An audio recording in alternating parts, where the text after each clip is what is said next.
discussing the idea of randomness. All right, variance and randomness, kind of the same Like thing. RNG style thing. Yeah, and variance mitigation. I don't know what you've taken by that, but by that I mean kind of systems in place that sort of mitigate or limit the effects of variance. All right. Okay. Is that a fairly working? Yeah. I can. Yeah. Well, I can work with that. That's what I was thinking. Yeah. Cool. Let me jump into an example, and this might be frustrating to you and to a listener, but I'm going to jump into an example that I think we'll both agree is a low variance game, and I'll hypothesize how it could be turned into a variance game.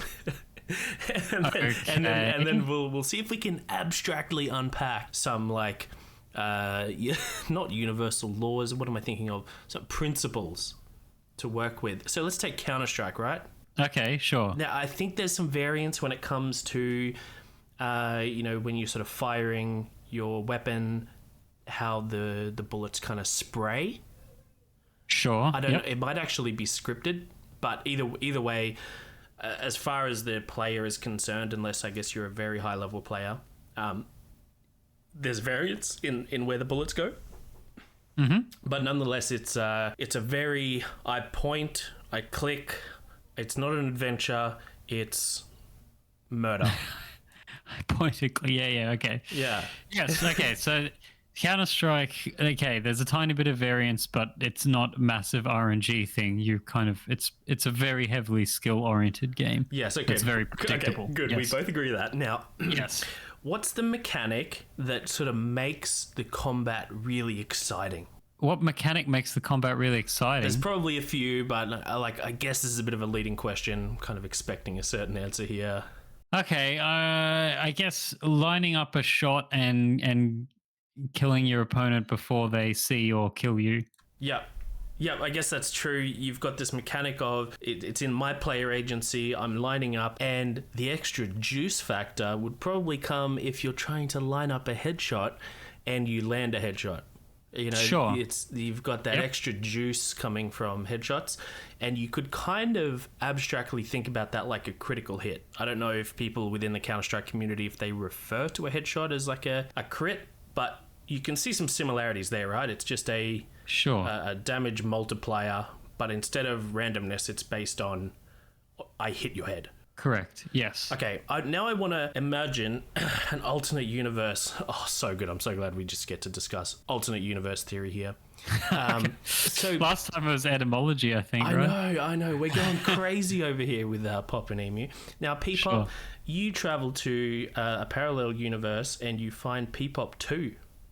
He's sitting in his room and he's not recording a podcast right now. He is instead playing Counter-Strike. But this alternate version of Counter-Strike, it doesn't have headshots. It has random-based critical hits. Okay, sure. Okay, did you have any sort of initial thoughts on that idea?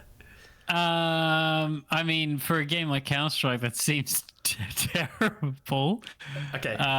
Just due to the nature of it. But I'm imagining I have my AK-47. I shoot at someone. In the current universe, if I aim at their head, I can dink them and one shot them basically. Yeah. But in this other universe, I would just essentially be aiming for wherever I could and hoping that I get the crit. Is that correct? Yeah, I guess so. Yeah. Now, I'm not making this parallel to say, one is clearly superior to the other. I think you can probably run some arguments and say maybe that other version of the game could be playable and could be exciting. And P-Pop 2, Sure. he would have been an 8-year-old when Counter-Strike 1.5 came out, and it would have blown his mind. Just the same, probably. Okay. Yep. Just as you would turn a corner and you put your crosshair efficiently over a person's head with your Desert Eagle, it's the first round and you've bought a Desert Eagle instead of saving, and you land that shot, you get this injection of positive emotion, this excitement. We can perceive this ultimate universe where there's crits, and P-Pop 2 would probably be like, what do you mean you have to specifically aim for heads to get crits? Dude, I love the feeling that I get to fire a shot down a line, and then it makes the sound like instead of just the normal hit marker, it plays this bigger sound effect, and it's like, I know I've crit that person, and it's so juicy, and they They love that feeling. Sure. There's no intrinsic one is better. Can I go, now we're into parallel universe number 3. This is Peepop 3, and he's playing an alternate game of Counter-Strike, except this time, every time you fire your weapon, a dice gets rolled, and on a 6, the gun just jams and it doesn't fire. Oh, can we put it on a 1? It jams? Sure, man. Because 6 is usually the good roll, right? Okay, sure. Yeah. All right, cool, man. On a 1, I jam. On Gotcha. a 1, because the gun jams, not you. You don't just like start doing a dance move. Yeah. All right, good. For sure. Now this is variance as well to critical hits, but we would say it's kind of categorically different. Do you see a difference? Yes. Yeah, I do see a difference. Yes. I guess in my mind, well, okay, if on all the other dice rolls nothing else changed, it's just I do my normal amount of damage. I mean, one is framed as a positive and one is framed as a negative. But I guess essentially they're both. I shoot at the enemy. There's something that happens behind the scenes, and then there's a chance that the outcome will be more positive or more negative. I guess it's really just the framing of it. I think this is one where I'm hoping we would actually agree this is a bad version of Counter-Strike. It's up for debate on whether Universe 2, where there's random crits instead of headshots, whether that's better or worse. But hopefully you're siding with me here. I think that this is like bad. It's like it's anti-gameplay. It's like, what do you mean? The whole point of playing this game is that I have a gun and I shoot it. If it doesn't do that, that seems quite bad.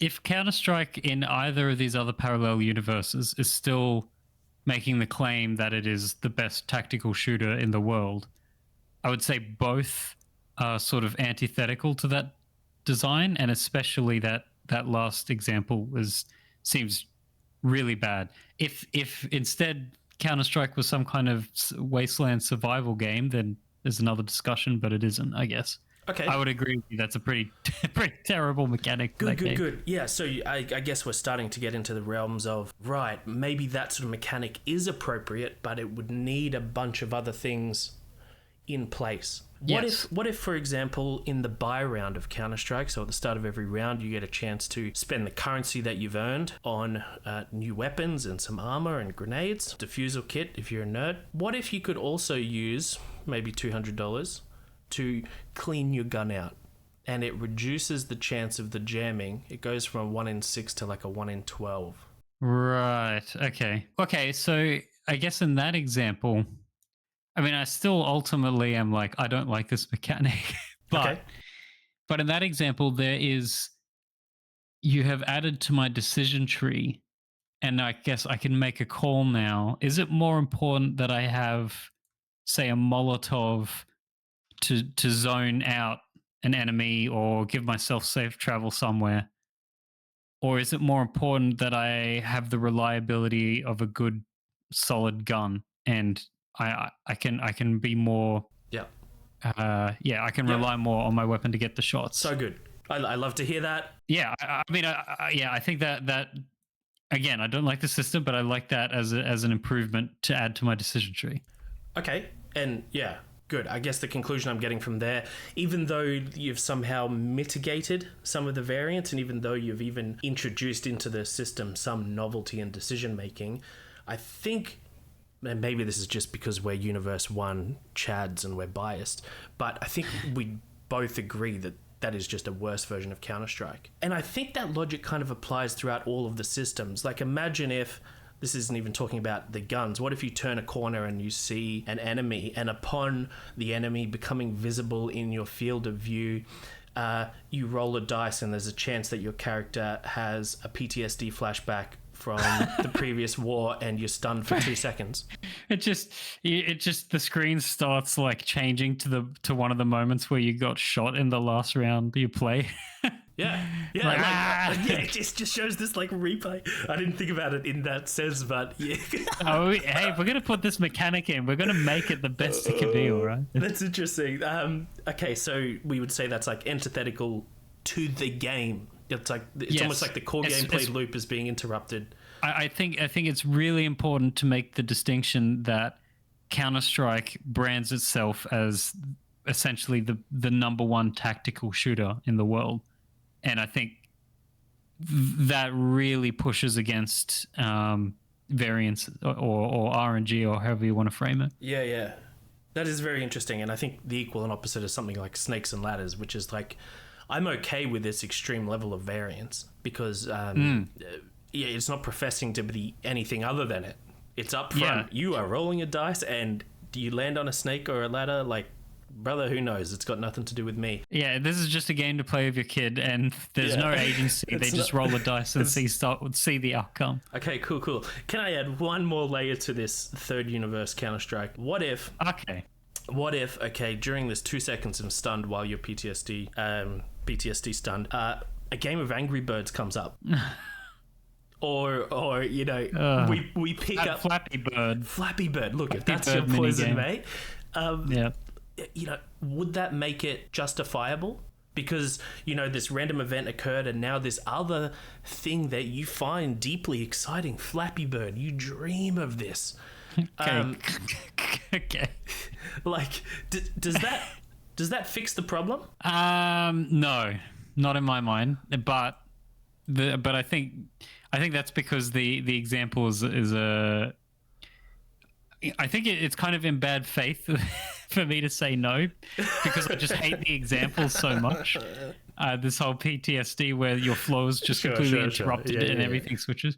If I were to just take the general concept of something bad, there's a bad outcome, but there's a way I have of either using skill to overcome it or decision making. I think again, it's really like the devil's in the details here, because Great. if the way of solving it is, hey, we've switched to a completely different game, so now you have to know these mechanics, employ them, and it's like your focus has completely been changed. It's like, well, no, this is the wrong solution to that problem. But the general idea that I can use skill to overcome variance, sure, in principle, I can agree with you there. Yeah. Okay. Good. I guess it's a bit of an abstract, weird sort of introduction there about these sort of three universe Counter-Strike. But I guess I was just trying to highlight, okay, I often hear when it comes to variance and randomness, oh no, you need randomness to generate excitement.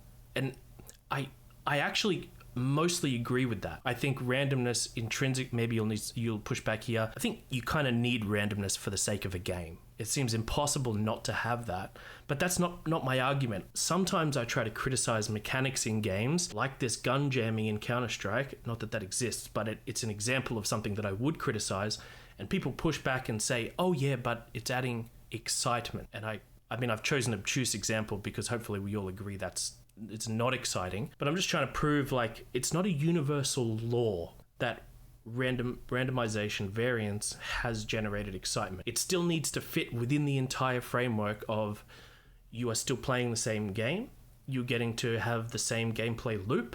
It's not snapping you out of it and like taking turns away from you or being a barrier to what it is you want to achieve, something like that. I do think that games need to present, again, need is a strong word.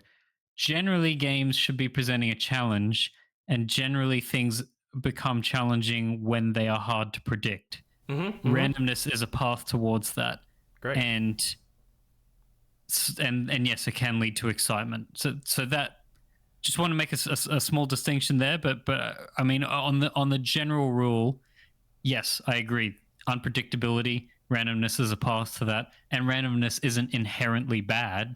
It can be very positive for some games, but there are caveats. And can you? That's such a great way to frame it. I love that. I just want to like think of P-Pop 2 for a second. He's the one that had randomized crits in the game. Yes. Okay. Yep.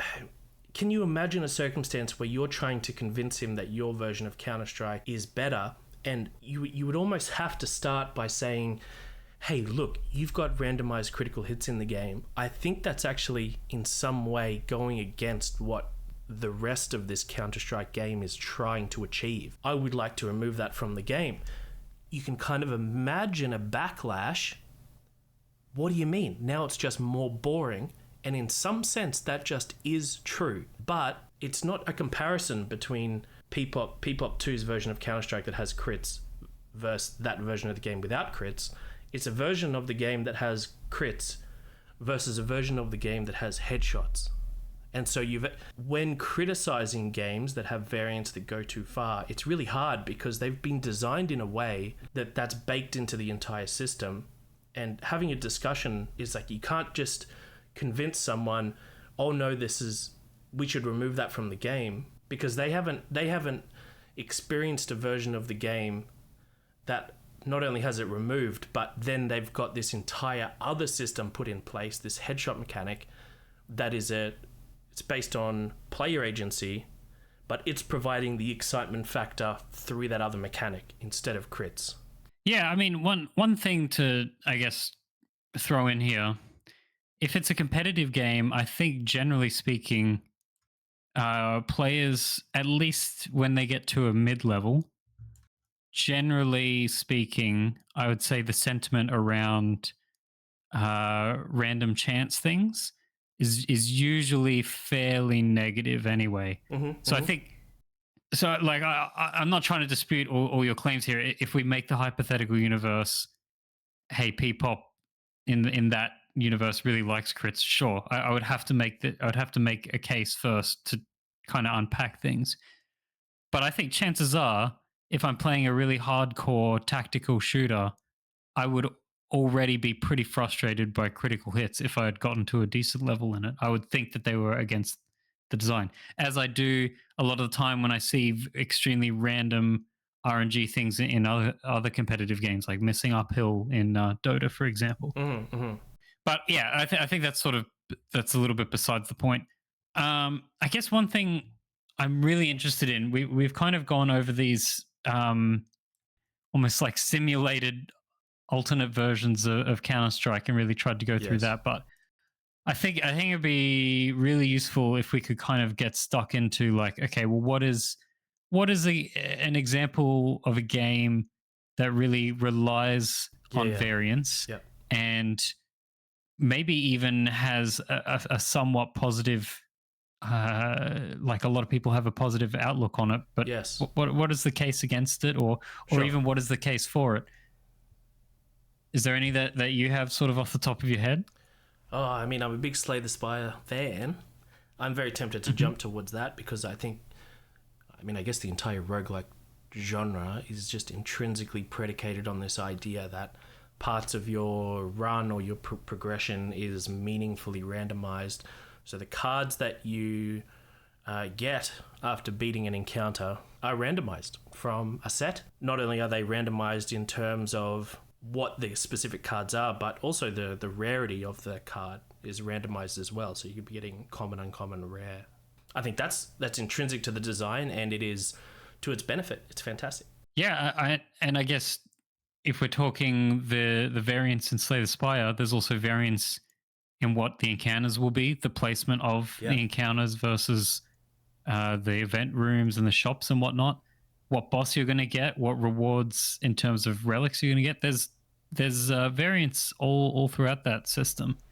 And I mean, I guess the roguelike genre in general has, I mean, since the 2010s-ish, it's kind of like it's exploded. It's hugely popular, and so much of it relies on replayability through unpredictability.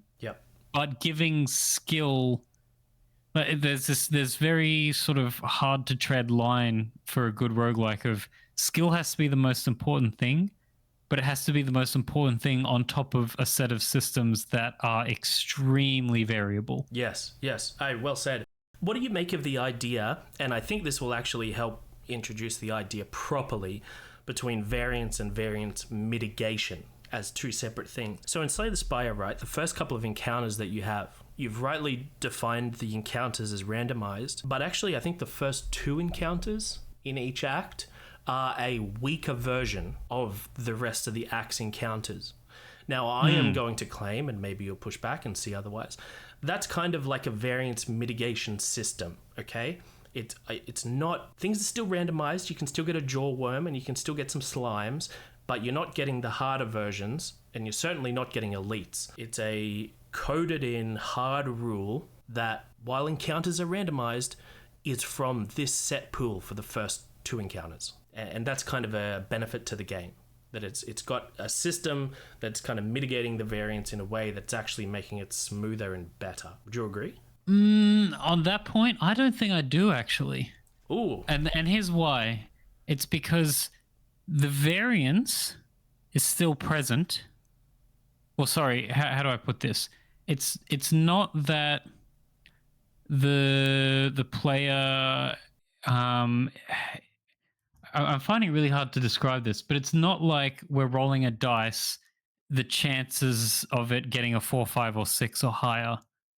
In my from my understanding, there's no necessarily better encounters that you can get from that starting from those first couple of encounters.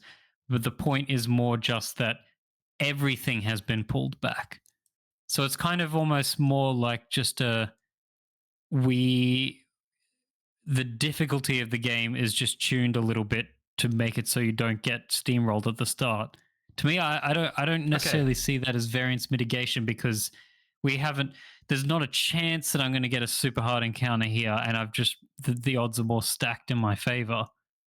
But maybe this is maybe I'm not fully understanding your point of, No, of I variance think mitigation. that is a there. good distinction, and yeah, that really doesn't serve as the best example. What about the idea then that while you're going throughout your run, I don't know if you realize this, but under the hood, for each encounter you do, you have a chance of getting a rare card. But then for each encounter that you do not get a rare card, the percent chance that you get one in the next encounter is actually increased.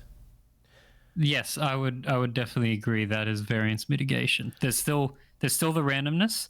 There's no change in power, Yeah. but the odds are given more in your favor to combat against scenarios where you bottom out, let's say. Yeah, sure. Okay, that's good. Now, what about the scenario where, so you can get a rare card anytime, but you beat a boss, you are guaranteed to be getting 3 rares to choose from. Would you call that variance mitigation, or is that stretching the definition a little bit too far for you? I guess we like you'd have to write down like a specific sentence for me to push back or agree with. I think generally when I come into this conversation, and I have some preconceived notion of what variance mitigation is, I would say no. I don't think it's variance mitigation. It's more just a piece of the system. But I don't know. Maybe you could define it as the developers. Maybe let me, if we're talking hypothetical scenarios, let's say at some point in Slay the Spire's development, the bosses didn't give any different rewards to normal encounters. Yep. And they realized that after a boss, the game gets too hard for you to possibly keep up. Okay. But some players can do that if they get really lucky and get some rares throughout the first act. And then as a design guardrail for that situation, they added, okay, well then let's mitigate the chance that you will get a run that just cannot do Act 2 by putting this other thing in place. But there's something there where the distinction, and maybe this is where we kind of have we part ways in some way. It sounds like it, yeah.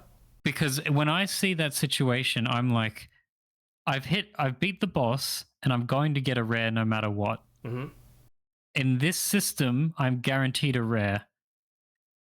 So there's no variance mitigation. There's just you have a rare. But yeah. But all these other encounters where you can get commons or rares, but you're gradually increasing the chance you get a rare. That's we've got variance here, but it's mitigated through this other system. I think that's kind of where my mind is at. Am I kind of making myself clear on that one? Or I think you are. And I kind of take all those observations and I just say, well, I liked it when you were, instead of just zooming in on the one particular fight and looking at the card rewards and saying, oh, there's no variance here, how can there be variance mitigation? Yeah, if you look at it like that, I am totally on board with you. But when you were taking the more zoomed out perspective and you're looking at an entire run of a player and you're looking at all the individual roles, the one person that gets, 3 rares and this was in the universe where the boss fights they're not guaranteed to drop rares. It's a normal roll. The person that gets 3 rares throughout their Act 1 dominates Act 2. And the person who rolls none, not even in the boss fight, they get thrashed by Act 2. So by tweaking that system just in the boss fight, by guaranteeing a rare, now you've taken the outlier position, the negative position where you get no rare, and you've put a system in place that mitigates that extreme negative variance. Now, the worst case position is now much less than it was, and it's much less game destroying. Now, presumably, you have a much higher chance overall of completing Act 2. All right, you kind of got me like a little bit nerd excited right now. Okay. So I don't think we need to do this here in this conversation. I can just kind of put aside my thoughts and go, okay, I will accept your sort of definition. We can go from there. But I think it would actually be in the future, if we come back to this, I think it'd be really cool if we could have a distinction where there's a general topic, variance mitigation, but inside that we have features designed to guard against variance. Yes. And we have like something else, like a variance mitigation mechanic. So in my mind, there's these two very different things. You've designed a system for the bosses. It's guaranteed to give rares. Okay, we're preventing bottom out situations. But then we have something else where there's the ever present variance, but there's something to protect the player within that system. I think there's a pretty interesting like split there. But for the rest of this conversation, I'm happy to just kind of let's keep things smooth. I'll take your definition. Anything that was designed to prevent the bottom out situation or extremes. Yeah, sure. Awesome. What I don't know if you specifically wanted to go off in a direction, but I find it really interesting when looking at board games.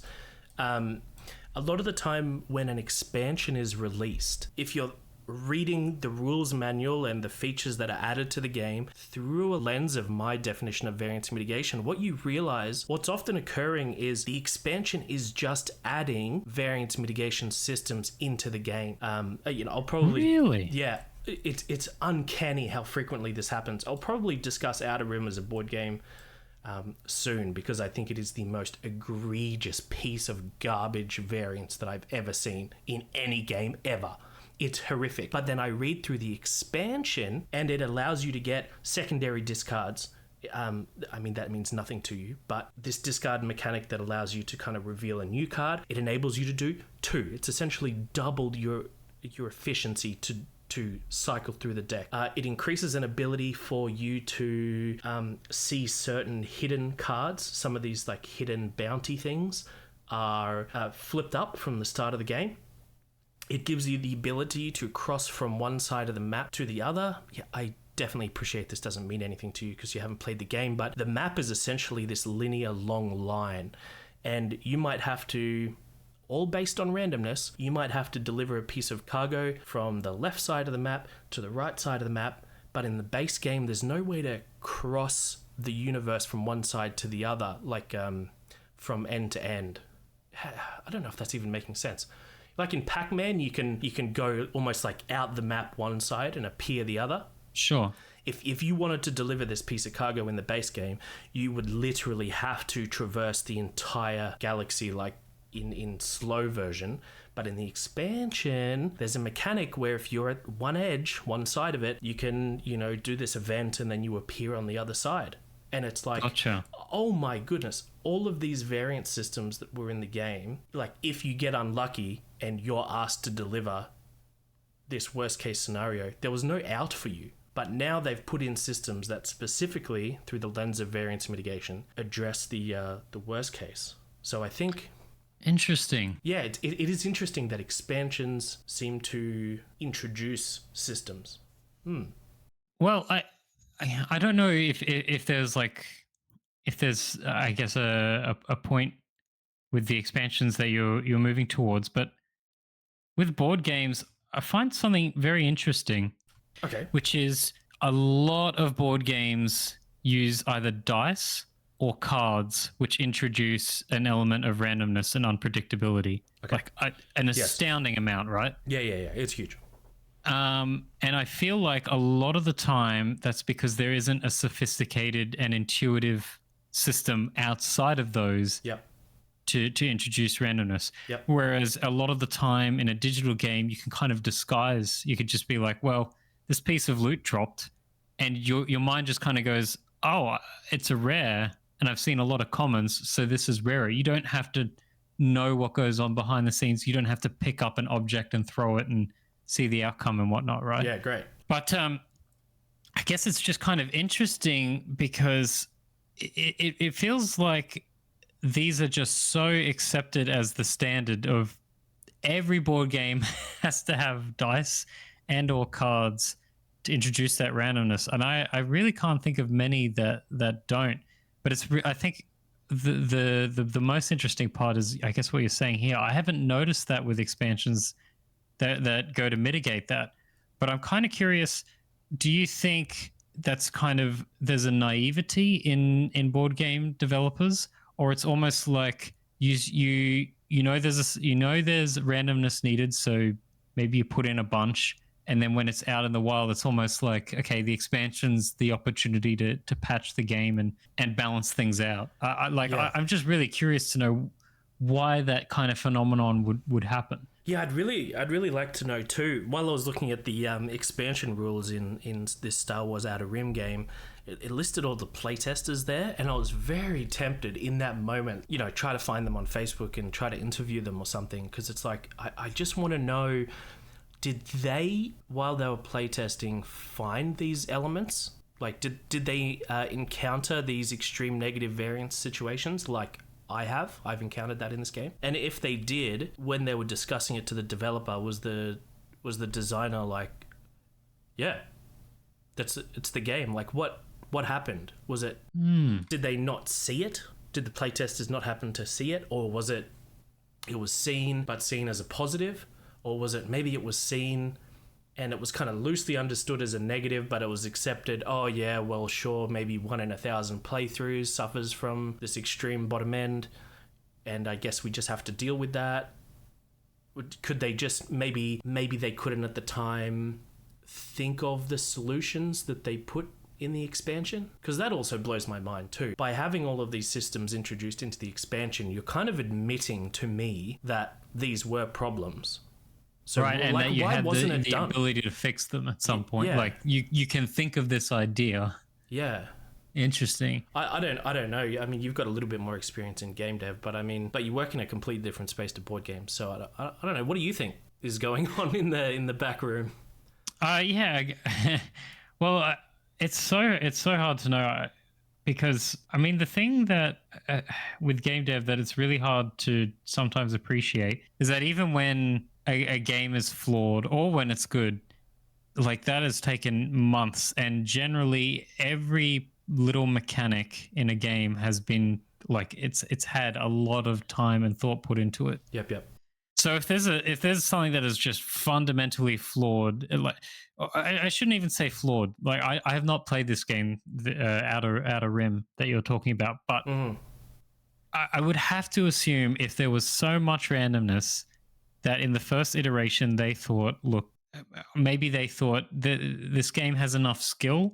We want to have enough randomness that more casual players can feel like they have a chance or something like that. Okay. And then you put it out there and you realize that, well, actually they kind of get screwed over by luck as well. Yeah. This is just I have no idea, but that's like one possibility is like you were aiming for something else, and with enough time and evidence you kind of realize either what you were trying to achieve you didn't, or what you were trying to achieve wasn't ideal. But I guess on that, one board game I have played that has a very notorious variance system, Okay. Gloomhaven. Oh, right. Interesting. I was going to bring this up for another reason, potentially. Well, why do you bring that up? Okay, so the attack deck. Okay, good. I think most people who have played Gloomhaven are aware that it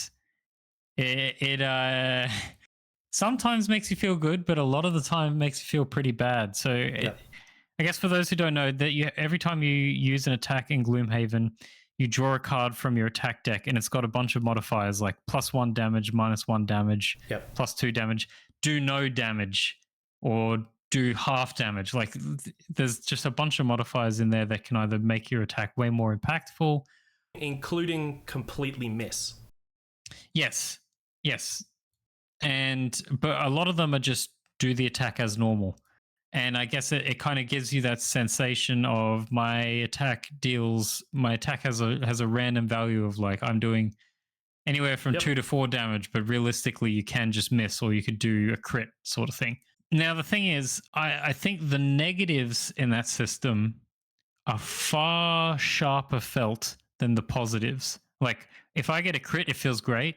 If I get a miss, it feels terrible. And I think most players generally agree with that. And in fact, you can modify your attack deck as you level up.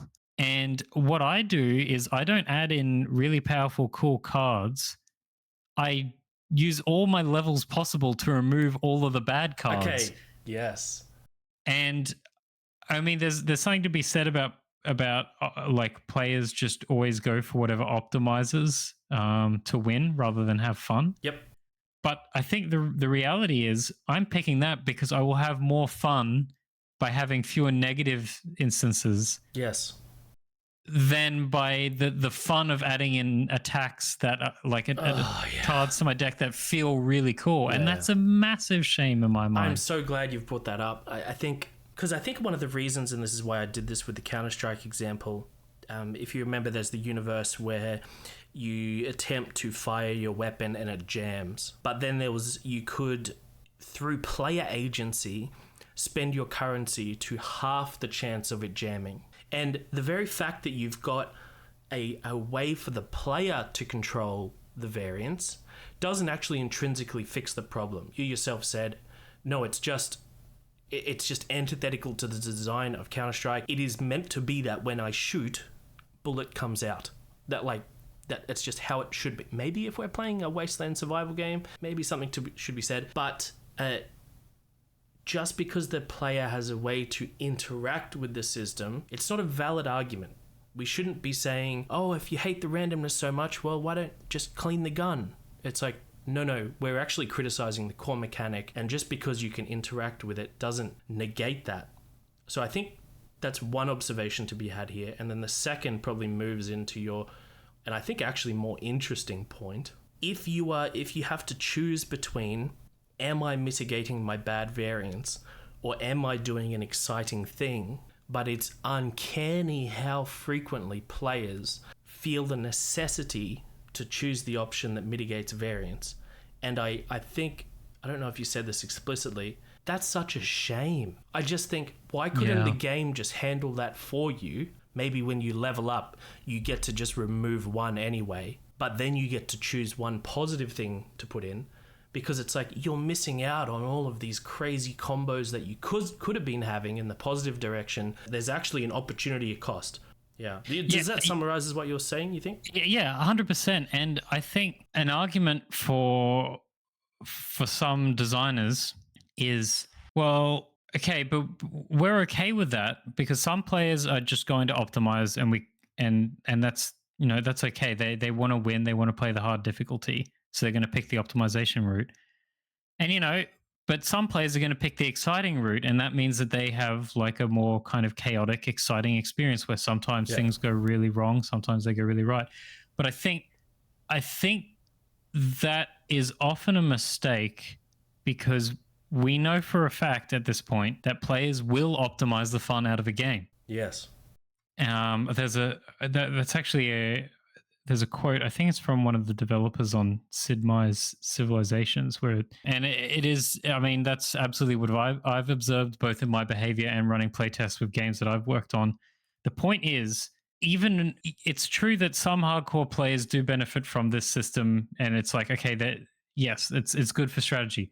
However, I feel like you have to guard players against their inherent nature to optimize and instead drive them towards fun decisions. I never feel with the attack decks like I am driven towards a fun decision at all. It's just when I've cleared out all the bad stuff, I'm going to start using the good stuff. Yeah. And we just know that is how players play games. Yeah, yeah. So I feel like you can't risk that, or you are going to find the vast majority of people are going to optimize in that way, and it's not fun. Yeah. Frankly. Yeah, I think fortunately that is becoming pretty mainstream. Like people are just accepting that that's a reality, and I think that'll probably make it a little bit easier, probably, hopefully, for designers in the future to be able to, I don't know, go forward. Like if we understand that that's what's happening, and hopefully players then, when they're encountering a system that they find maybe a little bit hard to wrestle with, instead of being like, oh, this game's holding my hand, hopefully maybe then you can have a little bit more of a forward-thinking mentality and being like, yeah, well, maybe it is better that there was a guardrail here, and maybe a system later on, maybe you can get an upgrade, you can level up, and you could choose to add a critical miss into your deck, but you also get to add another times 2. So, hey, and actually, I think you touched on something that I haven't thought of, but I really agree with. And I don't think this was your main point, but but you just touched on something here, which is I think I would much prefer the attack deck if it was pretty much only zero modifier and maybe a couple of +1 -1s. Yep. And I could opt into adding critical hits and critical misses. I think so too. Because there is a lot of fun there and a lot of chaos. And because you chose to put in the critical miss, when you miss, if you're playing with friends or whatever, I think everyone in the room will be like, oh my God, why did you put that in there? Oh no. I think that creates a way more interesting and fun situation than just, hey, everyone critical misses and occasionally you're in a dungeon and it's like, well, I feel terrible now. Yep. Yeah. That was terrible. I think so too. Now on the case of Gloomhaven, when you miss, the consequences are often very extreme. You could be doing an AoE attack and 2 of the people are only on 1 HP and your attack is set to do 4 damage.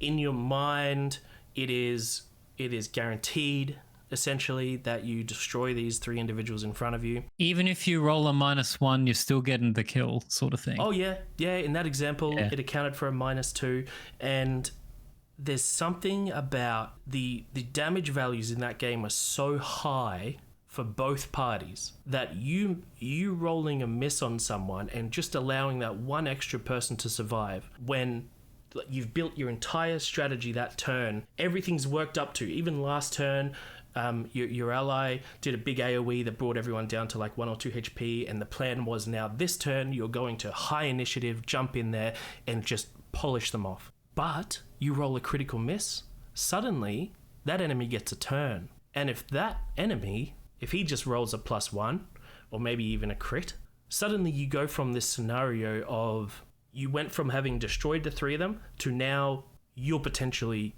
out of the game. Yeah. And I think it's the same circumstances as the sort of Counter-Strike, almost like PTSD example, where it's like a dice got rolled outside of your ability to do anything. You pulled this critical miss. Now you cop this free hit for no reason. And that hit is like, it's game ending. And it's so, what am I highlighting? I'm highlighting the idea that there is an extreme end of variance mitigation where the consequences are so bad, that's problematic. So you can actually love the entire mechanic of the attack deck, and I actually think it's really cool. But the fact that it can have so dire consequences is a little bit ridiculous. Yeah, and I think the argument in favor of these systems is, well, the game is inherently extremely strategic. It's almost somewhat of a puzzle solver. And if we just allowed things to play out as they are, that like if you solve the puzzle, that Yeah. you're just going to solve it, and there's actually fun in having your plans kind of ruined, and you have to figure out something else. Yeah. I agree with that. Like I want to make it clear, I actually really like Gloomhaven. Yes. I really do like it. Yeah, same. If it wasn't clear, same for me. It's one of those games I've got rated as 10 out of 10 on Board Game Geek. I love it to pieces. It's great. So my point overall is the consequences, as you say, are so extreme that often it's like, well, let's restart the scenario. Whereas if I think about a game, I don't know, how many games do this thing perfectly, but one game comes to mind that I think is really good at kind of throwing a spanner into your plans, Okay. and it feeling very interesting. Dwarf Fortress. I know it's not a board game, so it's sort of apples to oranges, but that game lives and breathes on something just happened that is not good. Yeah. You have to figure out a way Sure. to solve it. Yeah. I mean, it's kind of unfair because that game is incredibly systems heavy. There's so many things you can do. So when you run into a problem, it really invokes a lot of creative problem solving. But yeah, when I tunnel down and I run into some new enemy I haven't seen and it's really dangerous, I panic, but I can try and figure out a solution there. So I guess what I'm trying to get at here is I think there's a place for this if done right and if it really promotes creative problem solving. I guess, do you feel like, I mean, first of all, do you kind of agree with that? And then maybe we could go a step further and say, well, do you think that the current system in Gloomhaven, or maybe even other games you can think of, when your plans come crashing down from randomness or variance, is there kind of fruit to the creative problem solving? Do they give it enough, or should they have more? That sort of thing. It's hard to know exactly what you're getting at. I agree with the core premise completely, that actually randomness can inject a novelty, and often that novelty comes via a sense of, oh, now I have a new problem to solve, and that is fundamentally brilliant. Were you saying more than that? I mean, I think again. Let me try and rephrase a little bit. Okay, yeah. Sorry. So no. So I think the designer of Gloomhaven either has said or would probably say one of the main useful things of the attack deck is that it throws a spanner in the works for your plans. It makes your plans come crashing down. Love it. And there is fun in that, because if all your plans go exactly as you intended, the game is solved, and that's not interesting. Sure, I agree. Yep. I'm trying to say that I think Dwarf Fortress has a similar, like that design runs all the way through Dwarf Fortress, but there's a sufficient, the way it introduces the variance also allows a lot of creative freedom to solving those on the spot.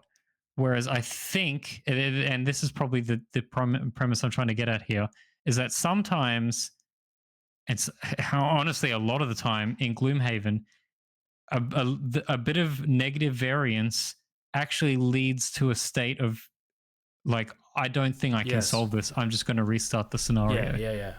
Yeah, I totally agree. I mean, I guess I already said that about the consequences being so dire, and I'm seeing consequence as a variable. And yeah, I do think like Dwarf Fortress is such a good example, because pretty much no matter what happens, there are systems in place that you can overcome the circumstance. Okay, maybe barring a dragon coming when you're like, 2 months into a fresh settlement, pretty much everything else you've got a way to deal with. And I guess especially if we're using my definition of variance mitigation. I think those systems, even though you might say there's no variance in a specific system, the fact that you can pull a worker from working the fields and make him pick up a pitchfork and defend against a gorilla, the fact that you've got all these complex interlocking systems in place, yeah, those systems are acting as variance mitigation from the extreme end, and that's great.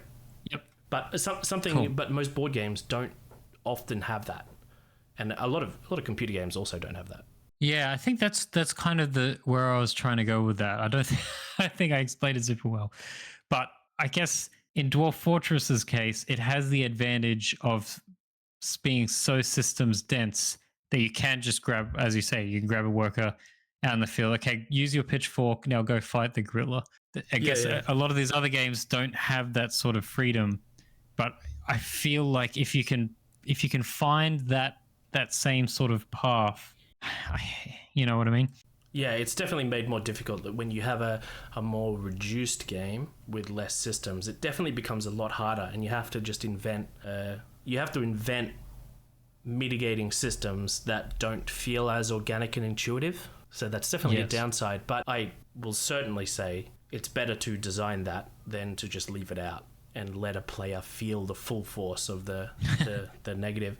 Can I jump? I almost want to get at this idea of, is theming a valid excuse? I'll give an example. So we're playing a game, it's called Star Trek Ascendancy. Now the core idea is you're going to be one of the Star Trek factions, and you're going to have a home base or whatever, and you're going to build some ships. And it's got this really juicy, fun exploration mechanic where you will send a ship off into like hyperdrive or whatever it's called, and it'll come out in another system. And the way that it does the exploration is that you put your hand in this bag, and all of these system discs are randomized, and you can pull one out. It's really quite fun. The entire system feels like viscerally the componentry really fits the exploration theme, but you can actually draw what's called a phenomenon instead of another planet. It's a phenomenon. Now, what a phenomenon does is it has a number up the top in red. It might have a 6 in red. And if you roll a 6, your ship dies. The ship that you went and did the exploration with. And there is a dice roll for each of your ships. Now, there is something thematic about it and brilliant. It truly is. You can imagine, or any fantasy, sci-fi, space movie. Yes, you go into a meteor storm and you've got to, it comes at a cost. You get damaged, and it's actually that damage that forces you to land in like a hostile planet to get repairs. You kind of like crash land. I don't know. Like it's very thematic. It's great. But I think people then use that to justify what's just occurred, even in the worst circumstances. So imagine this, I've just started and I've spent my starting funds on 3 ships. I make the 3 ships, I form them into a fleet so they can efficiently go do an explore action together. Oh, turn 1. I draw a phenomena that has a 4 on it. I roll 3 dice now, and for each one that's a 4, 5, or a 6, the corresponding ship dies. All 3 roll 4, 5, or 6, and I'm completely out. Like, this genuinely happens. I'm not kidding you.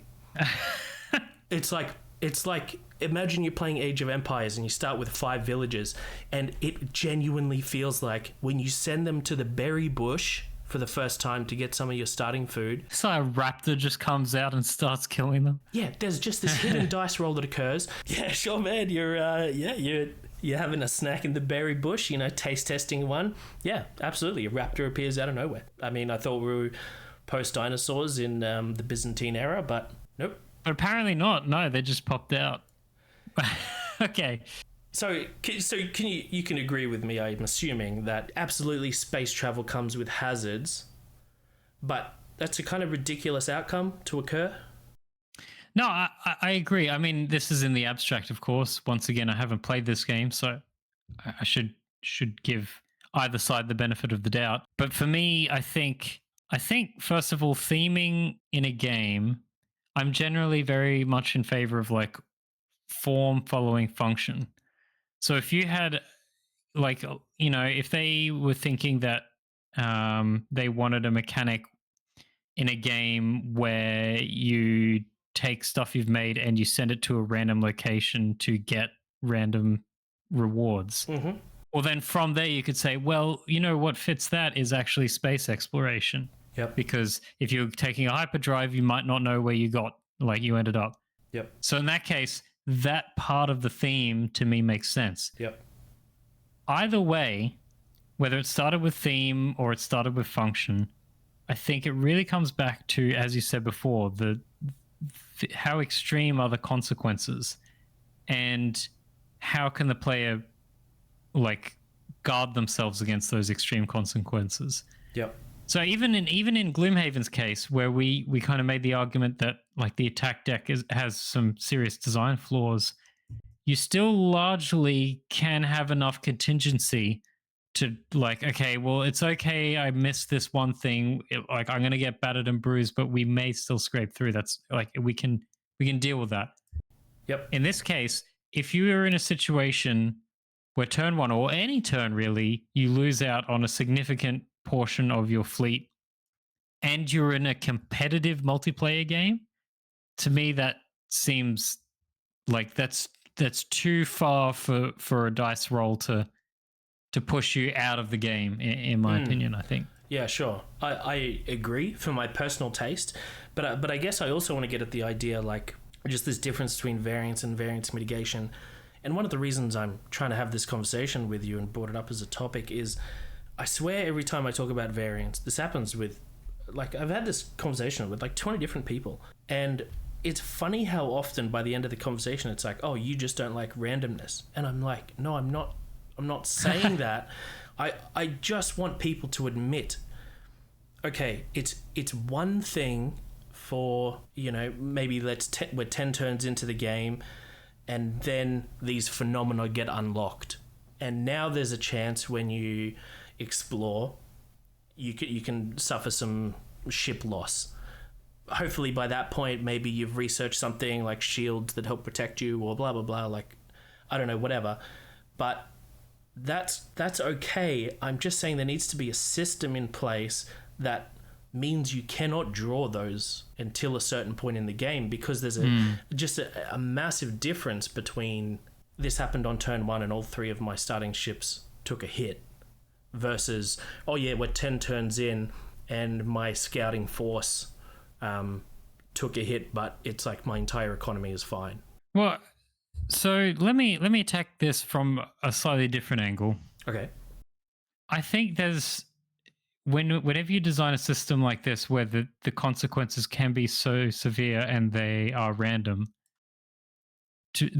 there's often a flaw in incentives here from a design perspective. What do you mean? And what I mean by that is, if that situation is so negative and you had it happen to you, or you saw it happen to somebody else, or even if you can just think of it abstractly as a possibility, yeah, you might be totally discouraged from ever trying to do this thing. Let's say it's one of the options you can do on your turn. You might now go, well, because that can happen, I will go and do everything else in my power. Yeah. Another situation is, well, okay, we accept that there's the risk of that happening, but we want a little bit of chaos in the game, so we're going to make the reward potential of doing this action on your turn extremely high. But it's very hard to balance those two such that it's just as viable a path as everything else, because a lot of the time you will have extreme variance in outcome. It's not just a variance in experience. It's, if I take this path and it's just as viable as all the others, but I'm kind of flipping a coin as to maybe I can just lose the game outright, or maybe I just immediately win the game. Yep. Then it's the incentives start to get very muddy there. Do I want to do this because there's the potential for greatness, but there's also this potential for other stuff? And you can either push people too far towards it or too far away from it. And I think that, to me, that's a really dangerous kind of thing to design. Am I making sense with that? You definitely are, and that definitely, I guess, ensures that I have a lot of sympathy for designers who okay, you kind of absolutely need this level of excitement and variability in a game. Yeah, there's tons of difficulties in designing that, and it's kind of cursed in a way. You can end up promoting one thing, and then even the reverse can happen, and it fully muddies the player experience, and the outcome is so different. I guess I'm just wanting to guarantee, like, whatever path is pursued, there is a limitation to how bad things can get. Even if you're trying to pursue a chaotic route, I don't think any player should be knocked out of the game 5 minutes in. Like, that 100%. That just shouldn't exist. And you need systems in place that, even for the chaotic and even for that difficult design, there just needs to be systems in place that mitigates the extreme ends. Either way. And I'm kind of leaping out of my seat to interrupt you here. I'm sorry, but I 100% agree, and I also think the other thing is that the other direction needs to be guarded against as well. Because if a player turn one is like, oh, I actually just tripled the amount of ships I got by Yes. going in here. Okay. And you guys don't stand a chance. That is also really bad. And you would suddenly everyone who sees that may go, well, I guess the only viable solution is all of us have to go in here, turn one, and hope that we get the right thing. So I think I 100% agree with you. I feel like I've kind of focused a little too much on, hey, don't design variance, but it's more the argument should be, if you want variance, you need to have variance mitigation. Yes. And I think it goes both for the bottoming out and the rolling 777s every second game. Yep, good. I so hope, like, I'm glad that you're on board with me, and I so hope that anyone listening can now also see there's just a clear difference between, is there variance in the game? Yeah, obviously, but we just need to have systems in place that mitigate. I wasn't necessarily going to go down the avenue of trying to make an argument for even the positive side should be mitigated, because I think that's a little bit harder to defend, but I think the conversation has gone far enough that we can accept these core tenets, and it's like, right, now if one player on the table gets this insanely lucky event, now the other people are locked into trying to do an equally chaotic luck-based play, and if it doesn't occur, well, that's just not particularly fun gameplay. That almost the entire game in that point just gets devolved down into a bit of a slot machine. And by all means, look, if that's what you want to be playing at that moment, then that's cool, but it's kind of, that just needs to be recognized, and often it's not recognized. Often the game is presenting itself as far more strategical, but when you kind of look under the hood, you kind of realize, what's this copy of Snakes and Ladders doing here? And yeah, you do need to, just as you need to defend against extreme snakes, you need to defend against extreme ladders. Yeah. True. Now, there's a couple of other things I wanted to get your take on. So I kind of want to sorry to jump around a bunch, but there's a couple of things I was really interested to get your take on. Yeah, there's a lot to this topic. It's crazy. Go on, man. Sure. Okay, so in competitive multiplayer games, like hardcore ones, in particular, stuff like StarCraft, Dota, League of Legends, Counter-Strike, these sorts of topics. Yeah. I'm very interested to kind of just get your general sense of how does, maybe this doesn't have a super relevant part to the topic, but it's just kind of an interesting thing to touch on. How does stuff like imperfect information factor in? So as an example, if you're playing a game like StarCraft or any RTS, you generally can't see what your opponent's doing in their base. Yeah. And especially early on, that means that you are not aware of what type of build they're doing, like what units they're going to go for. Are they going to try and expand and get greedy, or are they going to try and attack you early on? And there's things you can do to mitigate that, like scouting. Yeah. So maybe that's something we could talk about. But just generally, how do you, is imperfect information and making decisions around that on the same level as rolling a dice or drawing a card? Dude, that's such a crazy question. Whenever we're watching Brood War together and one person just decides to, despite it being a massive 4-player map, they decide to 6-pool, and there is seemingly nothing the enemy could not do. They could not have scouted that. Or no, let me put it another way. it's hypothetically possible they could have scouted, but because it was a 4-player map, they scouted a different location first, so then their scout didn't arrive on time. It really is this weird grey area, and I think I am slowly leaning towards I don't think that should exist. But it is, I don't know. Is it more like a sliding scale for you? Like it's like I shouldn't know what my opponent's up to, but there shouldn't be the possibility that it can be that again extreme in outcome. Yeah, like especially if we're in that example, we're saying the Zerg player's doing the 6 pool, and they're just gambling on sending them to the correct location. I don't think that should exist, because there is no agency either way. The person doing the unscouted attack didn't make an informed decision because they didn't know where their opponent was. They're just throwing they're just flipping a coin, or like a 3-sided dices don't exist, do they? Well, they're essentially just they're just playing a 1 in 3 game, and then the opponent is also doing a 1 in 3 game with where they send their scout, and it does leave a sour taste in my mouth whenever that level of flip is done. There's been no agency, but that is completely separate in my mind from if you're on a 2-player map. If one person chooses not to scout and they're going to do something greedy, that's categorically different. And I think when my topic of variance mitigation comes up, I think I'm willing to apply it to the first and say that first should be designed against, but you should still leave players with the opportunity. You can be greedy, and essentially what you're doing in that is you're essentially on your own free will flipping a coin. Are they rushing me, or are they doing an economic build? And I'm hoping they're doing an economic build, and I'm doing an even greedier economic build. But that's different. There's a choice has been made. Do you? It's interesting. We talk about Brood War a fair amount, but I don't know if we've ever discussed that.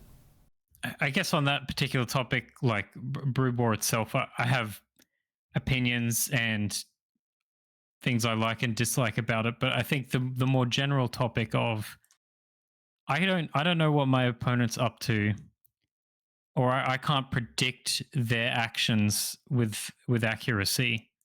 I mean, even if we talk about like Dota or League of Legends, you can't see where they are. You don't know if they're going to be about to come out and gank you or something like that. Even in Counter-Strike, I'm playing the numbers here. I think they're going to be around this corner defending this bomb site, but maybe they aren't. Maybe they're defending the other one. Maybe they're all defending the other one. Yeah, okay. So I think that as a general concept, I think makes for an interesting competitive game. And I think, like, I just, first and foremost, I like it. I just really like it when there are sufficient levers that you can pull.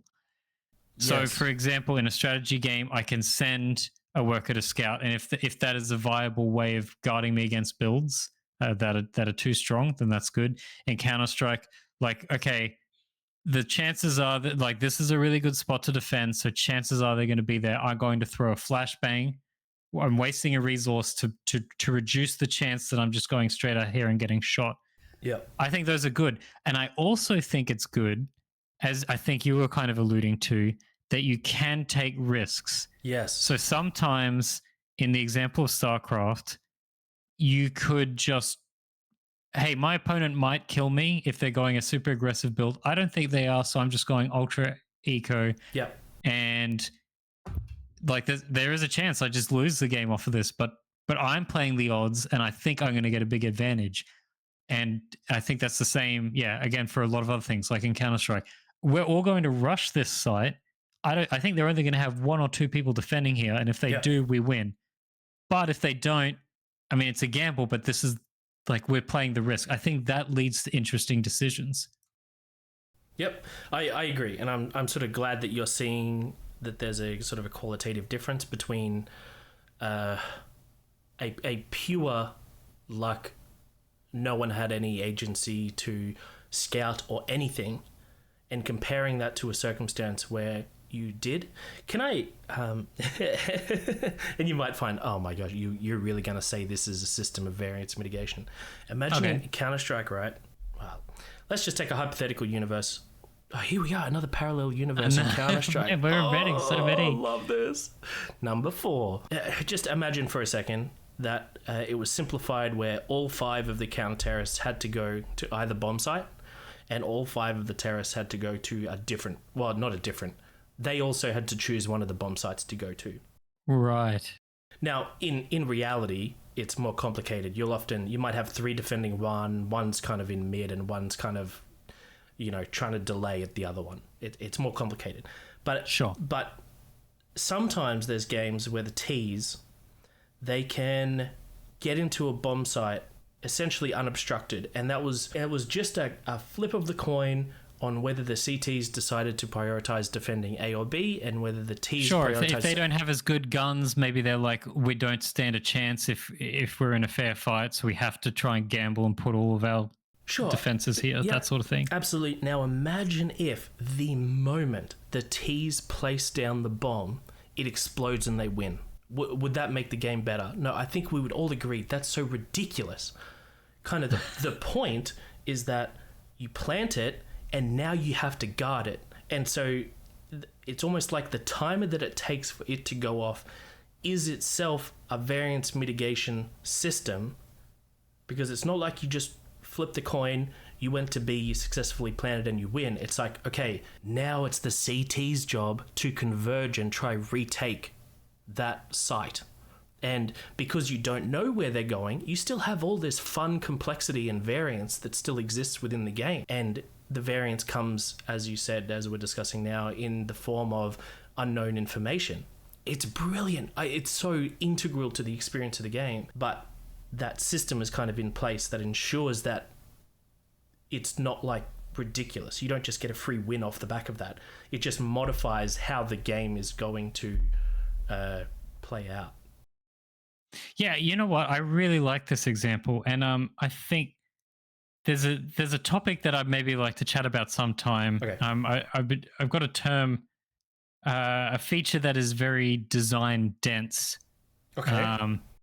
And I think that this situation of planting the bomb is an example of that, because I don't think that I doubt the primary function of this was to mitigate variance. I think you'd agree with me on that. Yeah, probably. But you get that with this.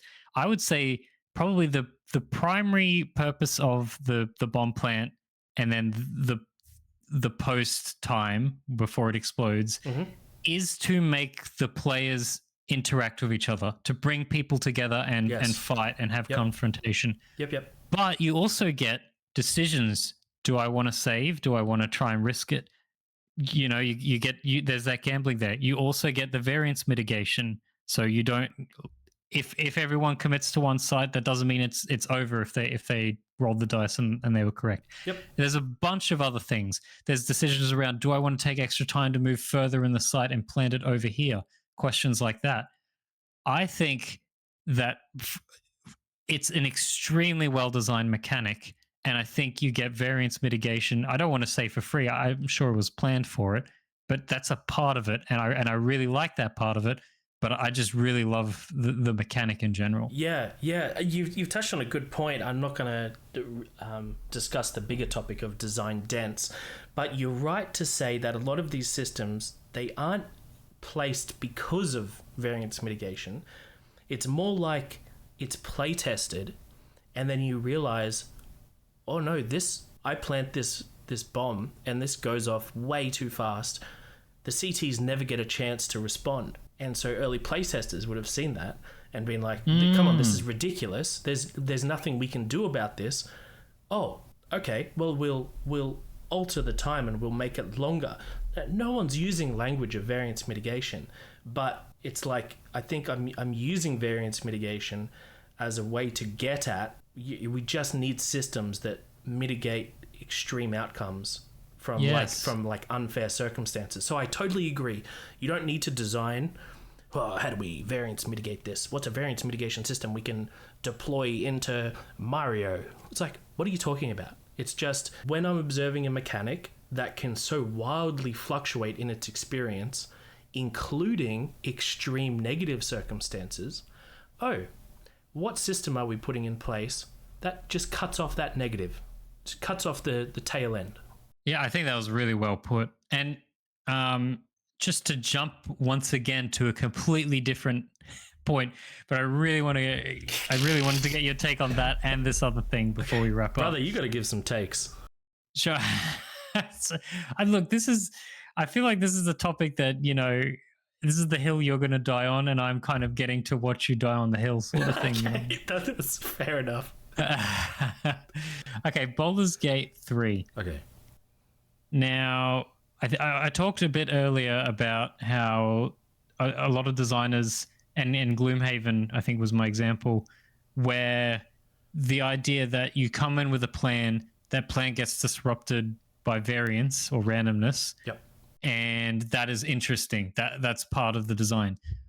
I'm almost certain I've heard the developers of Baldur's Gate 3 talk about this. They say, like, trust the dice or something like that, where it doesn't matter what the role is. Like, just don't load the game. Just deal with the result. Okay. Now, I'm getting to the point where I ask you a question here, but I kind of divide the game into two halves when it comes to dice. There's the combat and there's the dialogue. Okay. Or the decisions you make outside of combat. Sure. Now, in combat, I generally don't like the variance very much. I just get frustrated when I get critical misses. And I'm not saying I always do. Sometimes it's just funny and I'm like, well, damn it, that happened. And I'm sure other people like that system a lot more. So I'm not speaking on behalf of everyone. I just don't generally like that. And I find generally I don't get as excited by crits. And generally the game gives me tools to reduce the chance of getting critical misses and increase the chance of getting critical hits, or ignore criticals altogether. Yep. So it's almost like I'm progressing not just in power, but in my odds of success, which I always find as a weird progression mechanic. Now, the other side of things is the dialogue and making decisions outside of combat. And a lot of the time when I do get a critical miss or I fail a roll, I am extremely impressed with how well they've made this game, how much effort has gone into it, because the outcomes are often just as good as if I had have succeeded, if my plan worked, or if I got a critical success and something extra special happened. It's also just as fun a lot of the time that, oh, I failed. Now I got to find a new way into this castle, or now I got to actually take a fight with somebody that I was planning to ally myself with. What do you think about just generally Baldur's Gate 3, which I think is a game that unapologetically has a lot of variance to it? Yeah. Look, I do have gripes with some things. I don't like it. For example, if we're talking about the combat, it just leaves an intense sour taste in your mouth when 3 attacks in a row you miss. It's like, for me, I can't justify that no matter how I think about it, because it's like, oh, great, now I lose the run. And that's made even more egregious if you're playing on like a hardcore mode, because it's like, dude, I literally lose my entire save because of this extraneous factor that I'm like, that just shouldn't exist. What I do really like about Baldur's Gate 3 and the way they implemented it, the first is there's actually an option to put on karmic dice. Did you know about that? Yes. Yeah, so look, I'm not going to enter into debate on like what's the most pure way to play Baldur's Gate 3. I don't care. I'm not casting a judgment, whatever. But I am getting at the idea that I do think developers should put in systems. So if you want to have your variants not just be ridiculous, yeah, you can put karmic dice on. Similarly, if we're talking about the social landscape, you've got the inspiration system. Okay, because one of the things I like despise with a passion, you've role played. Let's say you're so invested, you're loving the game, you've saved this village from the big bad guys. How frustrating is it then when you go to talk to the leader, and then through some conversation dialogue, maybe you didn't quite understand what the game meant by the example sentence that it was giving. You didn't know it was going to lead to a specific role. So you've been blindsided a little bit. And then it's like, now you have to cast a persuasion check or the entire village is going to attack you. Oh, what? That's like, I thought the game was leading me in this direction where I should be invested and I should want to love these people and I get to feel proud to have saved them. But now I just have to turn around and slaughter them all. But the inspiration system means that when there is something that you are so passionate about, there is an outcome that you are so internally frustrated against. Okay, maybe you didn't like my example. Just think of whatever other example comes to mind for you. There's probably been a role where you're like, man, I do not want that to occur. How good is it that you just hit that inspiration button and you get a re-roll?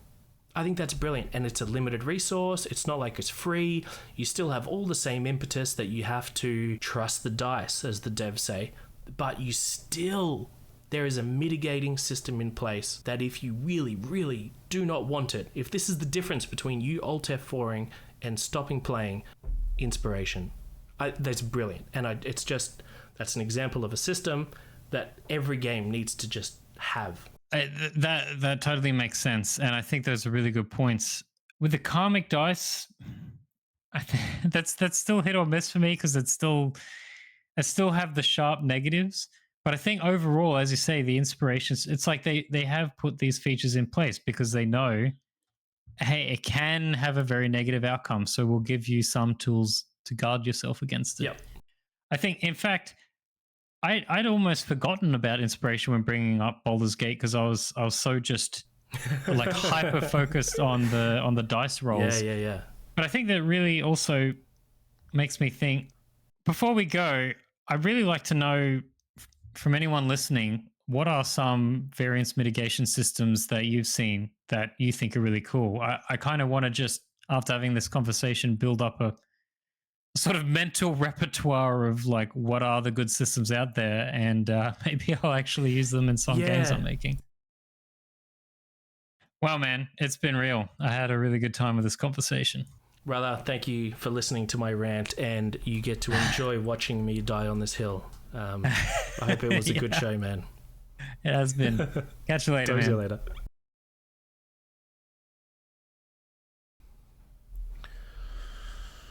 Take a little sippy sip.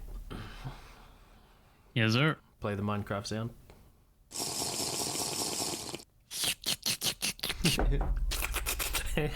It's like so fast.